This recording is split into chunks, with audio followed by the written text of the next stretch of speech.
Assalamualaikum warahmatullahi wabarakatuh. Nama saya Ilham Faturrahman, ID 12. Saya akan menjelaskan tugas 3 tentang menyiapkan model deteksi aktivitas manusia dengan model CNN. Pertama-tama adalah mengimport library yang diperlukan, yaitu pandas, numpy, hingga keras.layer.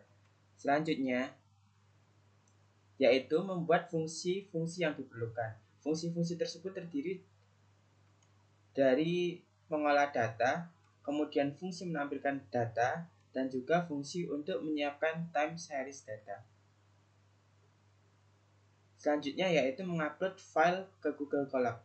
File yang diupload adalah wismarv1.1 raw.txt yang merupakan wireless sensor data mining. Selanjutnya yaitu membaca dan mengecek dataset. Dataset tersebut terdiri dari 6 kolom, yaitu user ID, activity, timestamp, dan sumbu X, Y, Z dari hasil pembacaan dari sensor. Selanjutnya, yaitu mengecek tipe data setiap dataset. Di sini menunjukkan bahwa terdapat 1 juta lebih data. Selanjutnya ini adalah tipe data dari kolom tersebut. Dan dari data set tersebut terbagi menjadi 6, yang kemudian ditampilkan dalam bentuk grafik beserta jumlah datanya.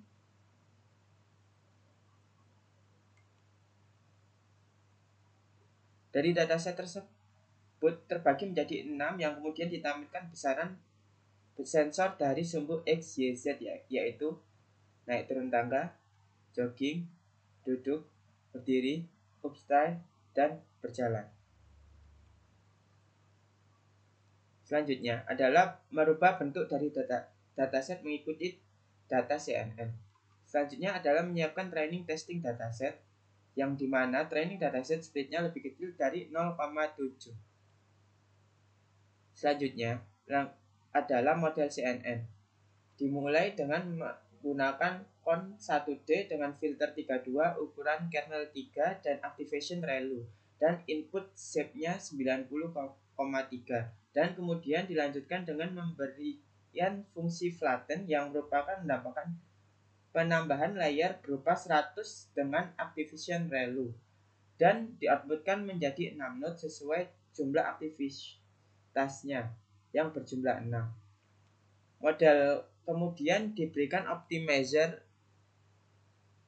berupa Adam dengan learning 0,001.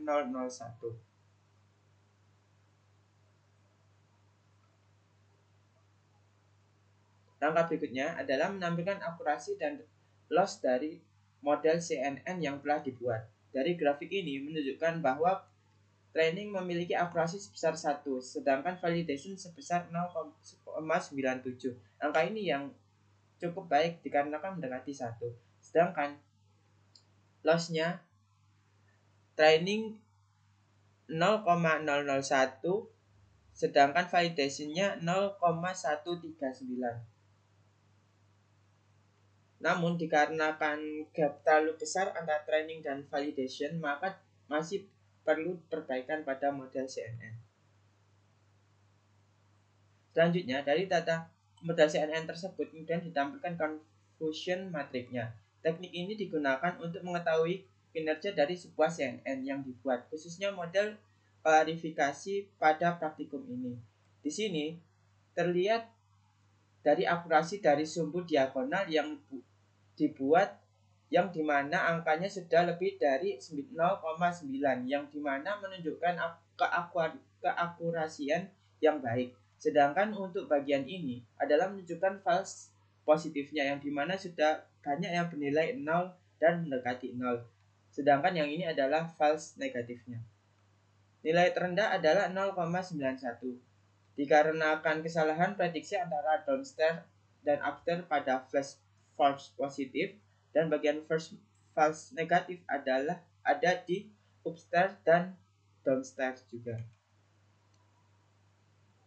Dan selanjutnya dibuat model dalam bentuk TensorFlow Lite dan TensorFlow Lite Quantized, dan didapatkan perbandingan ukuran setiap modelnya.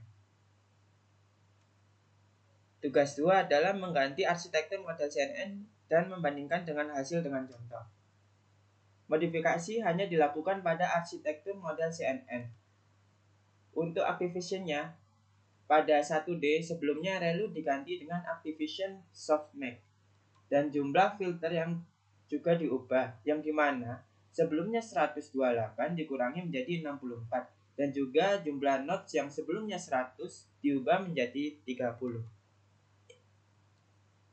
Maka didapatkan grafik seperti ini. Pada grafik menunjukkan bahwa akurasi di atas 0,9 dan juga gap lebih kecil daripada model sebelumnya.